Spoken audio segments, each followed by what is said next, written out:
अस्सलाम वालेकुम ख़वातीन और हज़रात, हस्बे हाल के साथ आपका मेज़बान जुनैद सलीम। शो में मेरे साथ हैं नाजिया बेग और हम सबको बहुत अजीज़ अस्सलाम वालेकुम नाजरीन। अस्सलाम वालेकुम। अच्छा यार, हमने पिछले हफ्ते गालिबन पासपोर्ट ऑफिसेज़ का जिक्र किया था कि मुल्क में जो पासपोर्ट ऑफिस नए पासपोर्ट ऑफिसेज़ खुल रहे हैं वो ज़रूरत की या मेरिट की बजाय सिर्फ सियासी बुनियादों पर खुल रहे हैं। हाँ, तुमने बताया था कि सियासी जो ताकतवर लोग हैं हुकूमत में, उन लोगों ने अपने अपने पिंड में इस तरह पासपोर्ट ऑफिस खुलवाया है जैसे तगड़ा बंदा कसोन मार के खुना खोल देता है। तो उस ज़मन में मुझे एक वजाहत करनी है और एक मुझे इजाफा करना है। वजाहत क्या है जी? पेश वजाहत तो कीजिए। ये है कि हमने उन अजला की फहरिस्त पेश की थी नाजरीन की खिदमत में जो पंजाब में अजला हैं लेकिन ज़िला होने के बावजूद वो जो अजला हैं वो पासपोर्ट ऑफिस की नेमत से महरूम है। सही। और फिर उसमें हमने सियालकोट का जिक्र किया था, याद है? हाँ जी, हाँ जी। डॉक्टर फिरदौस आशिक अवान साहबा का कारनामा सर बताया था। कूबे चक का भी जिक्र किया कूबे था। चक में यानी सियालकोट में पासपोर्ट ऑफिस मौजूद है, उसके बावजूद सियालकोट ही के एक गांव चक कूबे में डॉक्टर फिरदौस आशिक अवान साहबा की मेहरबानी से वहां पे पासपोर्ट ऑफिस खोल दिया गया है। साथ ही मुल्हिका जो जिला है नारोवाल, वहां पर पासपोर्ट ऑफिस नहीं है। तो बात सिर्फ यहीं तक ही खत्म नहीं हुई बल्कि मेरे इल्म में आया है कि वहां पे सियालकोट के अंदर ही जहां पर एक पहले ही एक गांव में पासपोर्ट ऑफिस खोल दिया गया, वहां पर ही एक गांव में, और वो गांव किसका है? वजीर दाखिला जनाब रहमान मलिक साहब का गांव है जज्जे साही। जज्जे साही में भी यानी मलिक साहब ने कहा कि मैं क्यों पीछे रहूं, मैंने भी तो इलेक्शन लड़ना है। तो मलिक साहब ने अपने गांव में भी पासपोर्ट ऑफिस खुलवा दिया है जिसका 8 अप्रैल को इफ्तिताह हो रहा है। नहीं तो वो क्यों पीछे रहे जी? वो पासपोर्ट का जो महकमा है वो उनके अंडर है, तो वो क्यों ना अपने पिंड में खोले?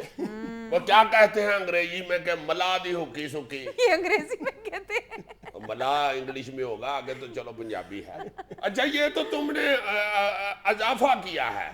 वो जो वजाहत थी वो तुम गोली कर गए, वो तो जरा करो। हाँ, वजाहत ये है कि मैंने उन अजला की फहरिस्त पेश की थी जिनमें यानी जिला होने के बावजूद वहां पर पासपोर्ट ऑफिस नहीं है। उन अजला में मैंने अटक का नाम भी लिया था, हालांकि अटक में पासपोर्ट ऑफिस मौजूद है लेकिन कुछ अरसे के लिए वहां पर पासपोर्ट ऑफिस जो था वो डिसफंक्शनल हो गया था, अब वहां पर फंक्शनल है। चलो, इतनी लंबी फरिश्त में अगर तुमने अटक नहीं कहा तो इतना को तो बंदा अटक ही जाता है। हाँ, 22 अजला हैं ऐसे जो जिला होने के बावजूद जहां पर पासपोर्ट ऑफिस नहीं है। अच्छा यार, मैं ये बात तुमसे करना चाह रहा हूँ पा जुनैद कि ये जो पेट्रोल की कीमतें बढ़ी हैं और पेट्रोल की भी बढ़ गई हैं। जाहिर है पेट्रोल की बढ़ी है तो पेट्रोल की तो बढ़नी थी। ये अलग अलग चीजें हैं, पेट्रोल और पेट्रोल बिल्कुल अलग अलग चीजें हैं। तुम गाड़ी में पेट्रोल डलवाते हो और मैं अपने स्कूटर में पेट्रोल डलवाता हूँ।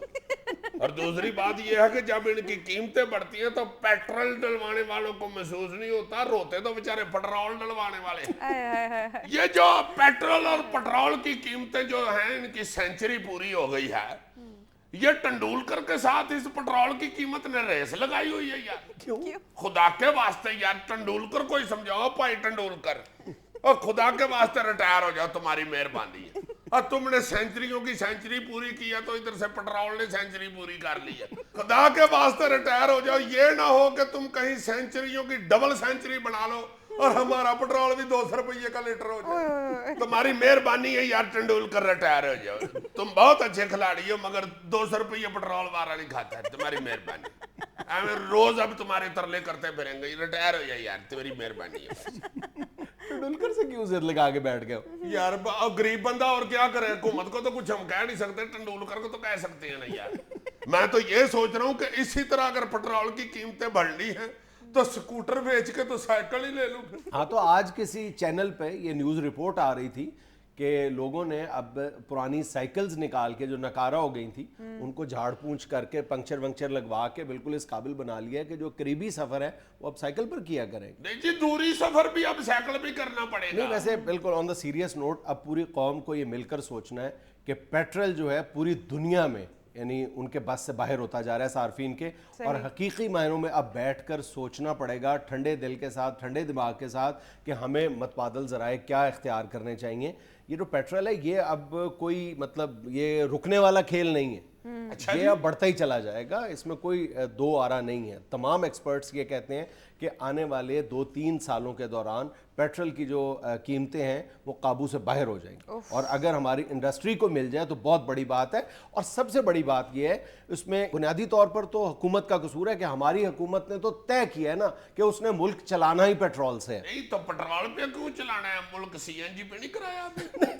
मेरा मतलब है कि पूरा मुल्क का जो बजट है, अपने जो अल्ले तलल्ले हैं वो सिर्फ पेट्रोल की आमदन से पूरे करने सही। हैं। जो पेट्रोल पर हम टैक्स देते हैं वो इसी तरह ही पूरा करना है। आलमी मंडी, शालमी मंडी, ये सब मतलब यावा गोई है, कोई इसका हकीकत से ताल्लुक नहीं। आलमी मंडी में यकीनन तेल की कीमतें बढ़ी हैं, लेकिन जब आप आलमी मंडी से अपनी ऑयल प्राइसेस को मुंसलिक कर देते हैं तो लोग ये सवाल करने में हक बजानिब है कि हजूर वाला 2008 में जब ऑयल प्राइसेस जो रिकॉर्ड $145 फी बैरल तक पहुंचने के बाद जो ईयर एंड पर तकरीबन मेरा ख्याल $30 फी बैरल तक गिर गई थी, नोज डाइव कर गई थी, उस वक्त आपने कितनी कमी की थी? यानी अगर कमी उसी प्रोपोर्शनेट कमी की जाती तो अगर उस वक्त कीमत ₹100 फी लीटर होती तो वो ₹21 फी लीटर तक गिर जानी चाहिए थी कीमत। कितनी कमी की थी? मेरा ख्याल बिल्कुल हुकूमत ने कोई भी प्रोपोर्शनेट नहीं किया था।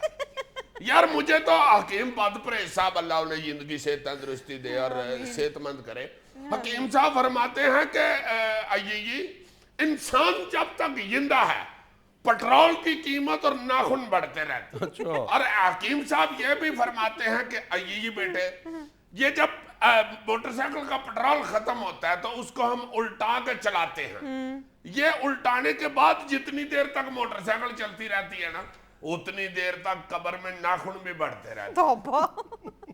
हम जितनी मर्जी मगज खपाई कर लें, अल्टीमेटली हम इसी नतीजे पर पहुंचते हैं कि हमारे पास इसके सिवा और इस मसले का कोई शॉर्टकट सोल्यूशन नहीं है कि हम पब्लिक ट्रांसपोर्ट के कल्चर को फरोग दें। और ये जो पर्सनल ट्रांसपोर्ट का कल्चर है, ये हमारे यहाँ जो तेजी के साथ फरोग पा रहा है, इसकी हौसला शिकनी करें। इसके अलावा हमारे पास और कोई क्यों हंस क्यों रहे हो? क्या हुआ है? मैं ये सोच रहा हूँ कि तुम जब पब्लिक ट्रांसपोर्ट की बस पे बैठ के आओगे और बस में तुम्हें एक मोटा सारा बंदा कहेगा, ओ भाई हसबेहाल वाले आ पैर ना में तो मेरा भरा देख लो।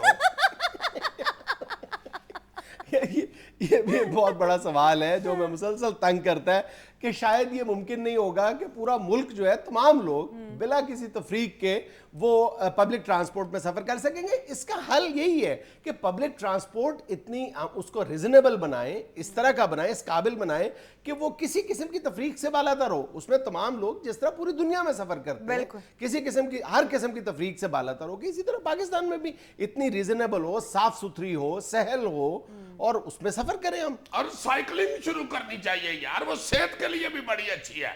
और अच्छा भी लगता है कि एक प्रोग्राम का एंकर साइकिल पकड़ के पीछे कैरियर पे अपनी फाइलें फूलें रख के रिसर्चे रख के आ रहा हो साइकिल पे। हाय हाय हाय, पास से बड़ी बस गुजरे तो एंकर की टाई उड़ के पीछे मोड़ने में पड़ी हो, दूर से को बंदा करके पता नहीं को भैन होरा ने चुनी ली। कि तुम इस कल्चर को डिस्करेज करना चाह रहे हो या एनकरेज कर रहे हो? मैं अप्रिशिएट कर रहा हूँ। ये क्या अंदाज है अप्रिशिएट करने का? तुम जुगते कर रहे हो, मजाक कर रहे यार जुगते, अल्लाह माफ करे, अल्लाह माफ करे, मैं अपने एंकर को जुगत कर सकता हूँ? हो? नहीं, बिल्कुल नहीं कर सकते। मेरा ये एंकर 2.5 मिनट से क्या फरमा रहे हो? यही आदमी है। हाँ, मैं देख रहा हूँ। मगर मैं अपने एंकर की तस्वीर तो देख सकता हूँ ना, साइकिल पे जो बनेगी मेरी आंखों के सामने। तो ये भी आ रहा है कि मेरा एंकर बेचारा आगो कमीज मूंछ लेके वापस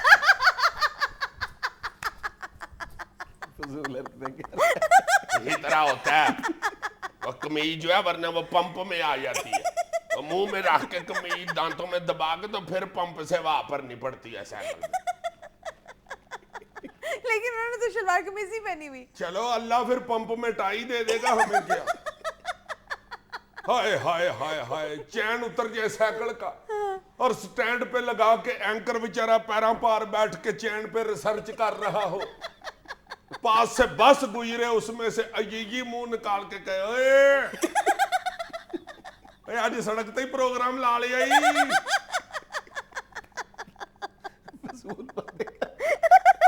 2 मिनट ठीक, फिर मैं अगले स्टॉप तो उतर के आऊना।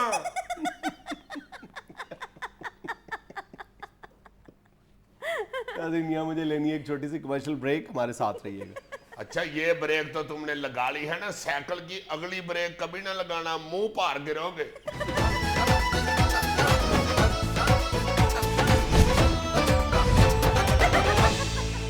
अशियाए खुर्दोनोश की कीमतों में इजाफा और महंगाई के खिलाफ अनोखा एहतजाज।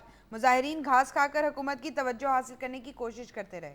शाबाश है। और भाई जी खुदा के वास्ते ये घास खा के तो महंगाई के खिलाफ मुजाहरा ना करे।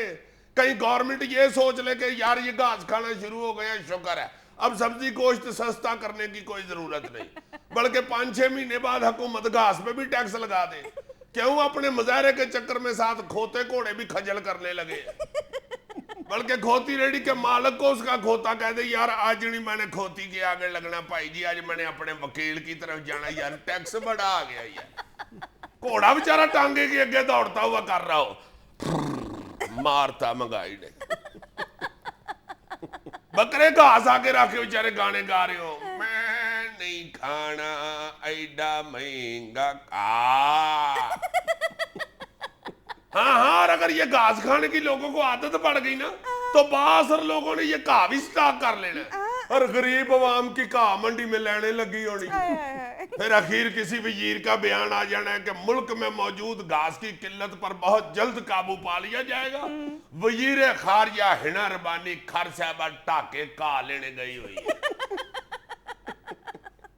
इटली में डंकी होम डिलीवरी की जबरदस्त पजीराई, शॉपिंग का सामान गधे घर छोड़कर आने लगे। ये कौन सी इतनी पजीराई वाली बात है जी? इटली में अगर गधे शॉपिंग का सामान घर लेके आते हैं तो इधर खामद ले आते हैं, और गधे और खामद में कोई इतना फर्क तो नहीं ना होता। अच्छा। हाँ, ये गधे और खामद में बड़ी ममासलत होती है। मसलन गधे का नाम भी गधा होता है और खामद का निक नेम भी गधा होता है।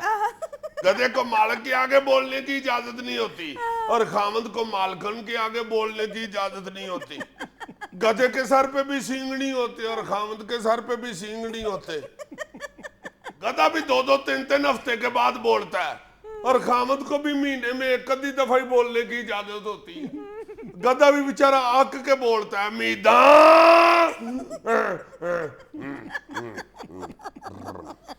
और खामद भी बेचारा आक के बोलता है सलमा।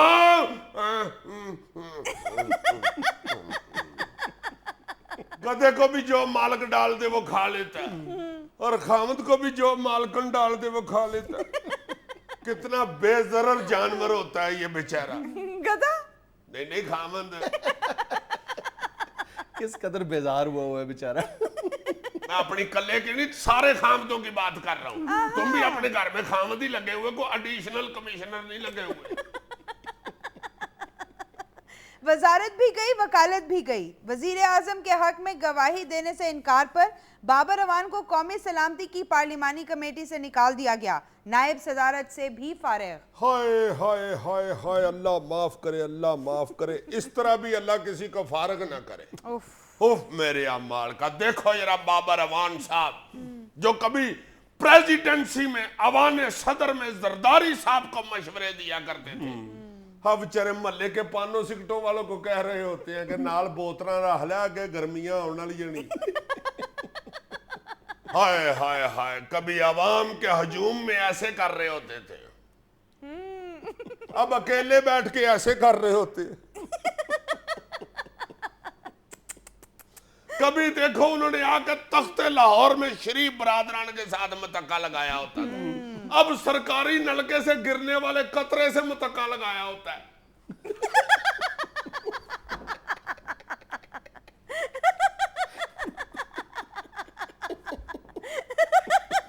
हाय हाय हाय, बाबर अवान साहब कुछ अर्सा पहले तक अपने दोस्तों को सियासी रास्ते बता रहे होते थे, अब 12 के मोड़ पे खड़े होके वैगनों वालों को कह रहे होते हैं 76 जाके टायरां ते पानी पा लवी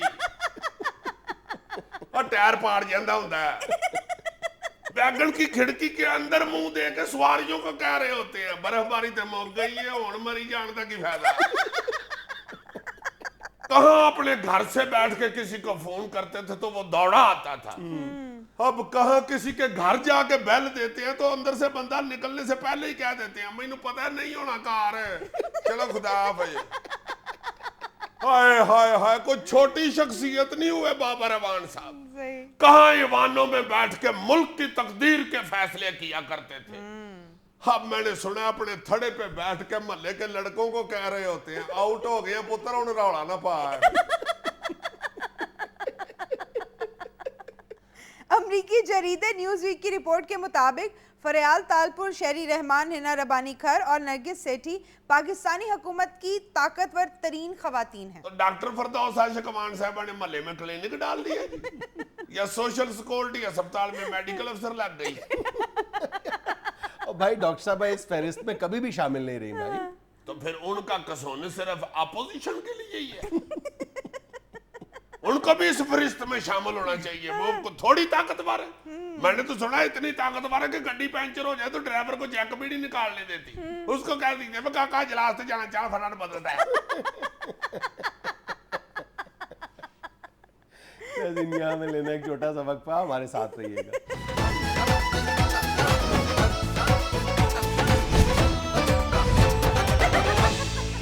नाज़रीन, नेटो सप्लाई के तनाजुर में गुफ्तगू के लिए आज हमारे स्टूडियो में एक बार फिर हमारे साथ हैं mister Michael. Hello mister Michael. Hello हायो। फाइन। I am fine. देखो यूट्यूब प्रेमी 75 हमारे जो समझते हैं सब इशारे हमारे, मगर हम ये चाहता है कि तुम लोग अब तो हमारा इशारा समझ जाओ। उस वक्त इशारा समझेगा जब इशारा बंद हो जाएगा। क्या मतलब है, आप इशारों में क्या बात करना चाह रहे हैं? हम ये इशारा करना मांगता है कि अगर तुमने नेटो सप्लाई न खोला तो ऐसी फिर जुटी ला लेनी है। क्या मतलब है आपका? मेरा मतलब है कि हम तुआडे पैरी पै जाएगा और तुआडी जुटी ला लेगा। अच्छा। ये जो इशारा है ये धमकी प्लस टरला मिक्स है। जैसे तुम्हारे यहाँ पकौड़ा मिक्स होता है। Do you know pakora? नहीं, मुझे नहीं पता, आप बता दें। A pakauda like our president. I mean, अनार डालने वाला ओबामा। अच्छा मिस्टर माइकल, आप इशारेबाजी बंद करें, खुल के बात करें जरा। डोंट से दिस, खुल के बात करें। यू नो गोरा और पाटा अगर खुल जाए तो 14 टीकों का पैकेज लेना पड़ता है। मिस्टर माइकल, हम आपके सारे पैकेज समझते हैं। हो यार, तुम पाकिस्तानी पीपल तो सारा पैकेज समझता है, लेकिन हम तुम्हारे रूलर्स और पॉलिटिशियंस के लिए नया पैकेज लाया है। वो क्या है? ओके, तुम्हारे पॉलिटिशियंस के लिए हमारा पैकेज ये है। सोना न चांदी न डॉलर कोई जाने मन, तुमको मैं दे सकूंगा, फिर भी ये वादा है उससे, नेटो को सप्लाई जो दे 5 साल उसको मैं दूंगा,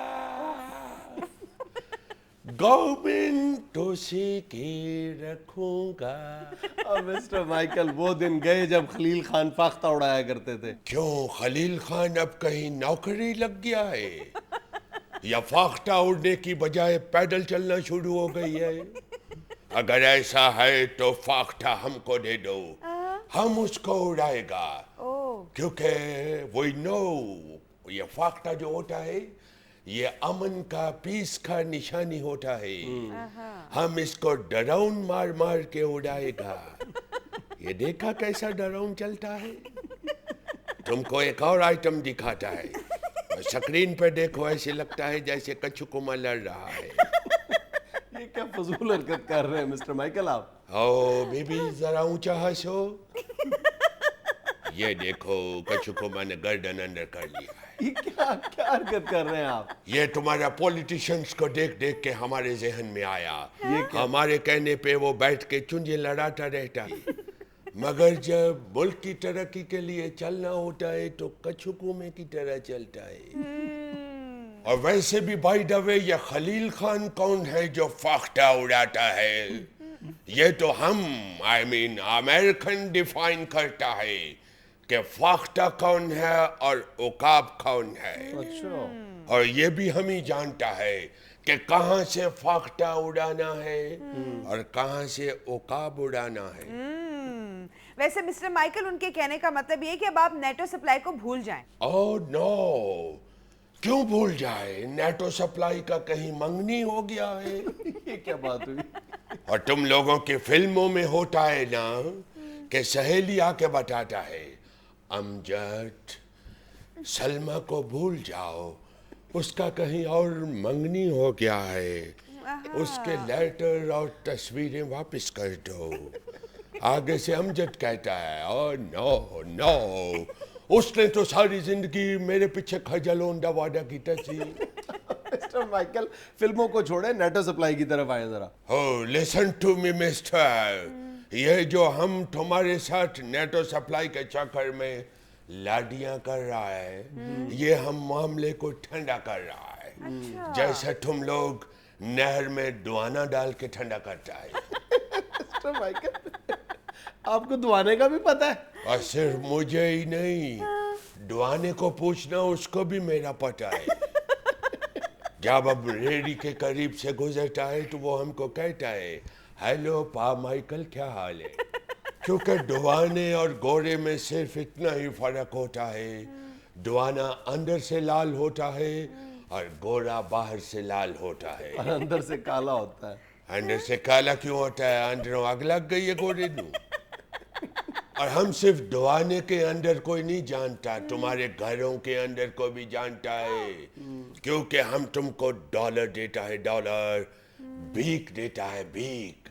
इसीलिए जब कोई फकीर नहीं तुम्हारे दरवाजे के आगे भीख मांगने के लिए आता है तो तुम लोग मुझे आवाज देता है, माइकल को आवाज देता है, माई दरवाजे के आगे बोलता है, ओ अलादीन आटा दे दियो, ए अलादीन आटा दे दियो। और तुम लोग अंदर से आवाजें देता है, माइकल आना, माइकल आना, माइकल आना। ओ माइकल को बुलाता है। यहाँ हमें लेनी एक छोटी सी कमर्शियल ब्रेक, हमारे साथ रहिएगा।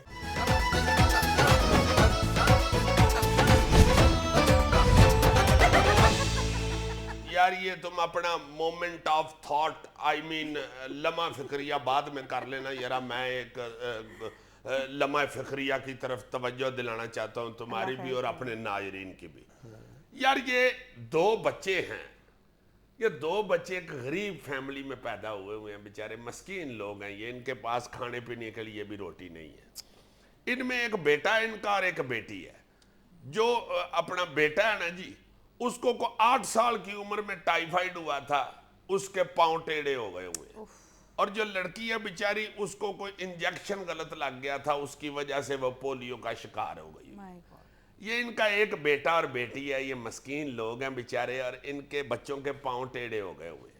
अब ये जो वालदैन है ना जी, ये बताती हैं कि हमारे जो डॉक्टर साहब हैं ना, जिनको हमने दिखाया है, वो कहते हैं कि अगर इनको को वो लेदर के बूट होते हैं इस टाइप के, कि वो चढ़ा दिए जाएं और इनको साथ मेडिसिन वगैरह दी जाए तो ये चंद महीनों में चलने फिरने के काबिल हो सकते हैं। मगर ये बेचारे गरीब लोग कहते हैं जी कि ये कोई 2-2.5 लाख रुपए का खर्चा है, तो हम तो रोटी खाने से हवा आ रहे हैं जनाब, तो हमें ये किस तरह इनका इलाज कराएं।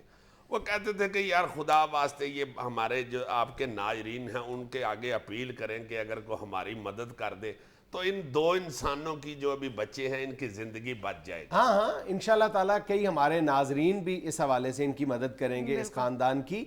लेकिन कई NGOs हैं जो पर्टिकुलरली सिर्फ पोलियो से मुतासरा जो बच्चे हैं उनकी मदद भी करती हैं। लाहौर में भी मेरे इल्म में 2-3 ऐसी NGOs हैं जो वो ये जो तुम आलात बता रहे हो वो भी फराहम करते हैं। चले कोई NGO वाले हजरात या कोई साहिब माल आदमी अगर ये देख ले तो हमारे ये जो प्रोग्राम का फ़ोन नंबर है इस पर रब्ता कर लें हमारे प्रोड्यूसर से, तो वो उनको एड्रेस बता सकता है इस ख़ानदान का, और ख़ुद उनसे रब्ता ये कर सकते हैं।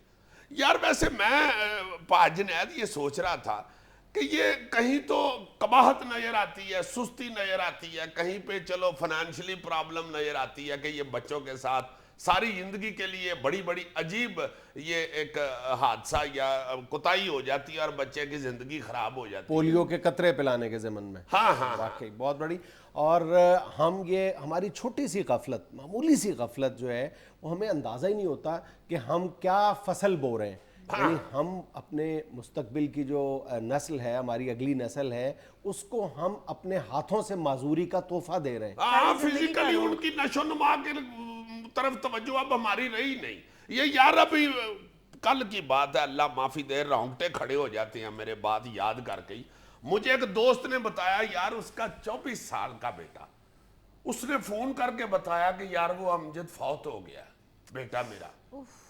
और मैं ना जी एकदम पहले तो ये मेरे ज़हन में आया कि शायद ये अप्रैल फूल मना रहे हैं, ये जो मनहूस सा दिन है हमारा, ये टेंशन देने वाला। हमारा नहीं है यार, हमारा क्या ताल्लुक है इस दिन से। और यार अब मनाने जो लग गए हुए हैं तो हमारा ही हो गया हुआ है ना। लानत डालो इस तरह के हम झूठ तो बकवास तमाम वो करने से। दिन जो गैरों के दिन हैं हम खुशी से मनाना शुरू कर दिए हम। वही एक स्यापा है ना। और मैंने समझा कि शायद ये कोई अप्रैल फूल का कोई ऐसा स्टाइल है इसका, मगर मैंने सोचा कि इसका बेटे का नाम तो नहीं ले सकता। मैंने कहा यार क्या कह रहे हो? कहता है हाँ मैं उसे हार्ट अटैक हुआ और वो मर गया।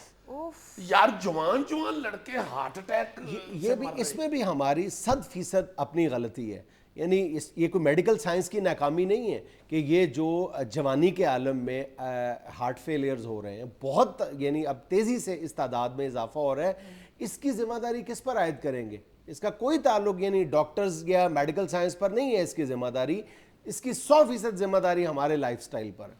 वही जो हमने बैठकर काम करने की आदत अपना ली है ना, बगैर मूव किए। यानी हमारी कोशिश होती है कि खाना भी हम हाथ की हरकत के बगैर अपने पेट में उतार लें। हाँ वो सुस्त बंदे वाला हाल हो गया हुआ है, जो बेरी के नीचे लेटा हुआ था और बेर गिरा उसके सीने पे। पास से एक बंदा गुजर रहा था, उसने कहा यार बात सुनो जरा। उसने कहा क्या बात है? कहता है ये सीने से बेर उठा के मेरे मुंह में डाल दो। वो कहता है क्या मतलब, तुम ये कब से लेटे हुए? कहता है यार परसों का बेर गिरा हुआ, मैं सोच रहा था कोई बंदा आके मुंह में डाले तो फिर उठ के मैं काम कर। यही हालत हमारी हो गई। तुम्हें पता है पाकिस्तान में 52% लोग ऐसे हैं जो WHO यानी वर्ल्ड हेल्थ ऑर्गेनाइजेशन का जो फिजिकल एक्टिविटी इंडेक्स है उस पर पूरा नहीं उतरते। ये क्या है सर? ये इंडेक्स ये कहता है कि 18 से 64 साल के जो लोग हैं वो हफ्ते में कम से कम 150 मिनट इंतहाई मुतहर्रिक हालत में गुजारें। यानी हफ्ते में कमोबेश 2.5 घंटे यानी कुछ ना कुछ करते रहें तेजी के साथ। कितने साल? 18 से 64 साल। चलो शुक्र है मैं इसमें नहीं हूँ। तुम 64 से भी ऊपर क्यों? और नहीं भाई 18 से कम हूँ। नहीं ये वाकई मान से ये सीरियसली ये बहुत अहम इशू बन गया हुआ है कि हम लोगों ने बिल्कुल हरकत करना ही छोड़ दी हुई है।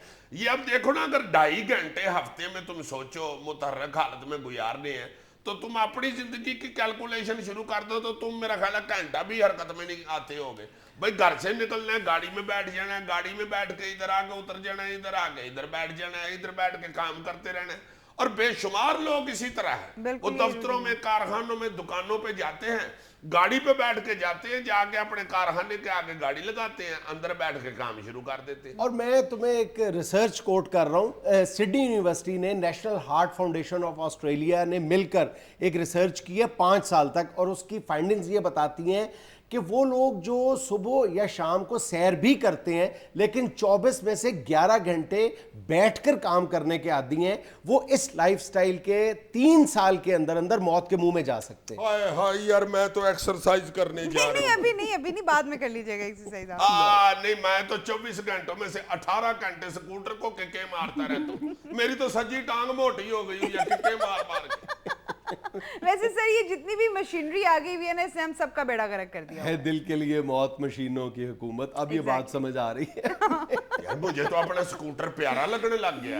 मैं पहले स्टार्ट नहीं होता तो उसमें गुस्सा करता हूँ, इसका मतलब है वो मुझे मुतहर्रिक रखता है, वो मेरा मौसम है। अच्छा एक और इस हवाले से बहुत बड़ी मिसकंसेप्शन है। हम ये समझते हैं कि देहात में रहने वाले लोग जो हैं वो इस मुसीबत से महफूज है। हालांकि अब वहां पर भी जदीद मशीनरी इस कदर आ गई है कि वो लोग भी, उनके लाइफस्टाइल को भी बुरी तरह मुतासिर किया है हमारे ये जदीद लाइफस्टाइल ने किसी ना किसी अंदाज में। फिर दूसरी बात हमारे ज़हन में ये आती है, ये भी मिसकंसेप्शन है कि दफ्तरों में बैठने वाले जो लोग हैं वो ज्यादा इससे मुतासिर होते हैं। ये भी बिल्कुल गलत बात है। घरों में और ख़वातीन टीवी देखते रहती हैं, घंटों के हिसाब से टीवी देखती हैं, बच्चे घंटों के हिसाब से बैठ के या लेट के वीडियो गेम्स खेलते हैं। बिल्कुल ऐसे ही तो हम यानी बस ये तो मजमूई पूरा माशरा बिगड़ चुका है इस हवाले से। हाँ, माँ बाप जो है माएँ घर में बच्चों को कहती रहती है कि सारा दिन कंप्यूटर के बैठे रहते हो, हालांकि खुद टीवी के आगे बैठ के 2-2 घंटे के जेल निकालने के प्रोग्राम देखती है।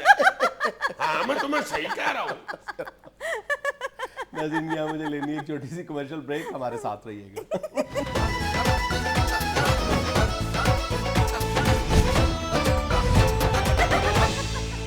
अल्लाह लो के आज संडे है, हस्बे डाका खोलो अच्छा, जी। एक मिनट, इससे पहले कि हम हस्बे डाक का बाकायदा आगाज़ करें, मुझे एक वजाहत करनी है। मुझे रोज़ाना दर्जनों की तादाद में ऐसी मेल्स और मैसेजेस मौसूल होते हैं कि जुनैद साहब आप बहुत ज़ोर देकर फीडबैक की हमसे रिक्वेस्ट करते हैं कि जी आप अपना फीडबैक ज़रूर दें। हम अपना फीडबैक देते हैं, आपको मुख्तलिफ टॉपिक्स सजेस्ट करते हैं, लेकिन वो आप टॉपिक्स या तस्वीरें या जो भी वो कंट्रीब्यूट करते हैं वो हम अपने प्रोग्राम में शामिल नहीं करते। तो उस ज़मन में मुझे ये वजाहत करनी है कि हम यानी बिल्कुल मैं ईमानदारी के साथ बता रहा हूँ कि मेरा ख्याल है कि मैं तकरीबन सारी मेल्स और मैसेजेस बगौर पढ़ता हूँ और कोशिश करता हूँ कि उनको शामिल किया जाए या उन पर अमल किया जाए, लेकिन व्यूअर्स ये समझते हैं कि ये फ़लाँ टॉपिक जो मैं सजेस्ट कर रहा हूँ या कर रही हूँ वो ये आप उसको अपने प्रोग्राम में क्यों डिस्कस नहीं करते। उनमें से बहुत सारे टॉपिक्स ऐसे होते हैं जिन पर हम ऑलरेडी बात कर चुके होते हैं। वो ज़्यादातर ये होता है कि उनकी नज़र से वो एपिसोड नहीं गुजरा होता या वो सेगमेंट मिस हो गया होता है, तो वो ये समझते हैं कि ये जो मैंने सजेस्ट किया है ये स्किप कर गए या इसको नहीं कर रहे। हाँ, और कुछ टॉपिक ऐसे होते हैं जो डिस्कस करने वाले भी नहीं होते। मसलन ये मेरे मोहल्ले का एक बच्चा छोटा सा मुझे कहता है कि ये अंकल आगे गर्मियां आने वाली हैं, एक टॉपिक तो डिस्कस करें। मैंने कहा क्या बेटे? कहता ये जब हमें बच्चों को पेट निकलती है और अम्मी पेटमार पाउडर मलती है सारे जिस्म पे तो वो बड़ी सड़न पड़ती है। ये वालिदैन से कहे कि ये जुल्म ना किया करें। यार ऐसे ना बोलते जाओ। बहरहाल जो हमारे व्यूअर्स के सजेस्टेड टॉपिक्स होते हैं उन पर ज्यादातर पर हम जरूर बात करते हैं, बल्कि वही तो हमारा मेन सोर्स है। देखो मुझे एकदम झाड़ दिया, ये एसी में रहने वाला बंदा है, इसको क्या पता हो कि पित्त के क्या कॉन्सिक्वेंसेस होते हैं। कॉन्सिक्वेंसेस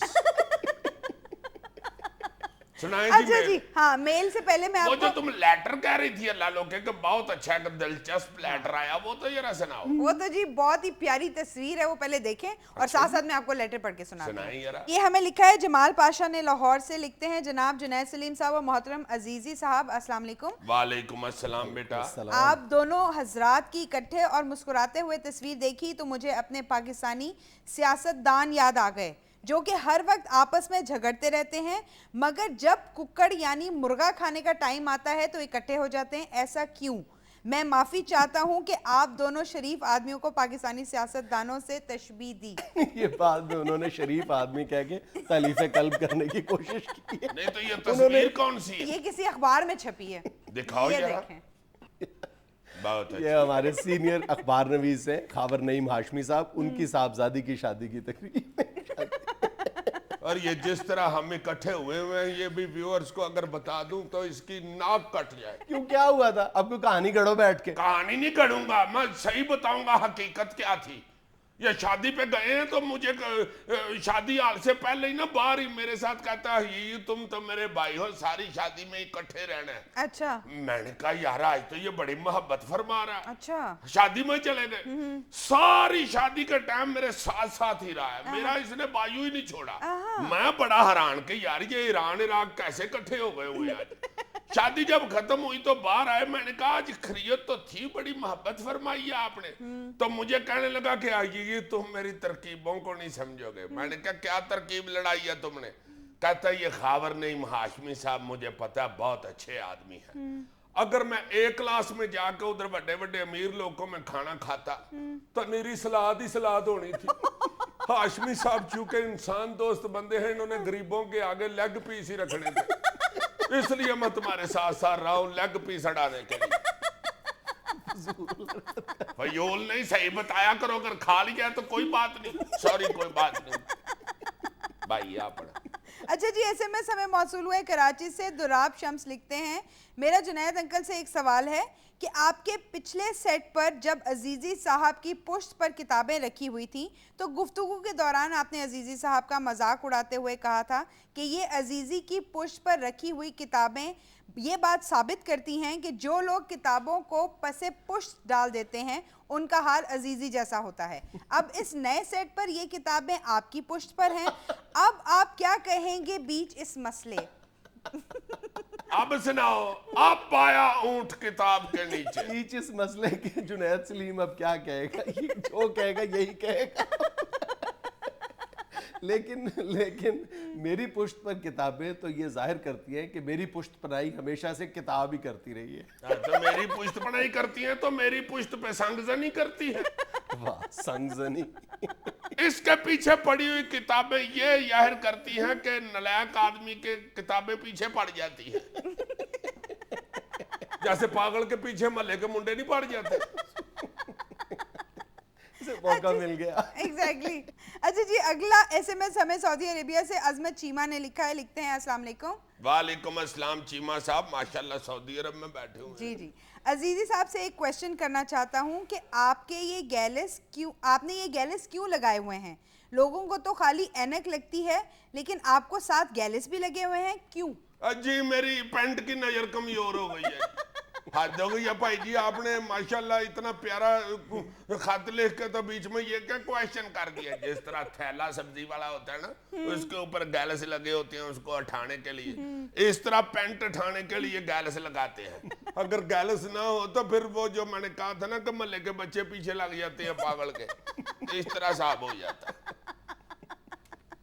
अच्छा जी, मुल्तान से हमें मेल लिखी है अतीकुर रहमान ने, लिखते हैं dear Junaid uncle, Azizi uncle और नाजिया आपी, अस्सलाम वालेकुम। वालेकुम अस्सलाम जी। जुनैद अंकल, आप सब दोस्तों से प्यार से बात करने और शफकत से समझाने की तलकीन करते रहते हैं, जबकि अजीजी अंकल को आप बहुत डांटते हैं। कभी इनसे भी दो बोल प्यार के बोल लिया करें। अरे जी नहीं, इनको डॉक्टर ने परहेज बताई हुई है कि आपने सुर्ख मिर्च, ठंडे पकौड़े और गरम खीर से परहेज करनी है। अरे ये से प्यार से बात नहीं कर। उन्होंने लिखा है कि जुनैद साहब आप दोस्तों के साथ प्यार से बात करते हैं, तुम पहले खुद को मेरा दोस्त साबित करो, तुमसे भी मैं प्यार से बात करूंगा। तो किस तरह तुम्हें अपना दोस्त साबित करूं? तुम साइकिल पे जा रहे हो तो धक्का मार के तुम्हें नीचे गिरा दूं? ये क्या फजूल बात है। ऐसे ही दोस्त करती है ना, या तुम्हारे सामने खड़ा होकर करूं या 400-500 रुपया तुमसे लेके मार जाऊं, फिर तुम कहोगे कि मैं दोस्त तुम्हारा। अगर ये बात है फिर तो तुम खुद को सबसे मेरा गहरा दोस्त साबित कर चुके हो। देखा, लोगों को बता रहा है कि ये मेरे पैसे मार गया। इस टॉपिक को रहने दो भाई जी। जिस तरह खिदू बोलियां लीरा निकलती है ना, इस तरह एक अमीर और गरीब की दोस्ती बोलियां आधार ही निकलता है। नाज़रीन, ये था आज का हस्बे हाल। आपके फीडबैक का शिद्दत से इंतजार रहेगा। facebook.com/hasbehaal.official। और सिर्फ फेसबुक के जरिए नहीं, मेल्स और मैसेजेस के जरिए भी। वो बाकी पते अब तुम याद कर लो, मुझे तो फेसबुक की याद हुआ। बाकी दोनों चीजें तो स्क्रीन पे चलती है ना हमारे। ठीक है भैया, स्क्रीन से पढ़ के तो उस पर फीडबैक दें। Thank you very much. नाज़रीन, खुश रहें, खुश रखें। आपसे मुलाकात होगी इंशाल्लाह अगले हफ्ते। अल्लाह हाफिज। क्या वैसे पेट्रोल 105 पे पहुंच गया और खुश रहे खुश रखें। कितों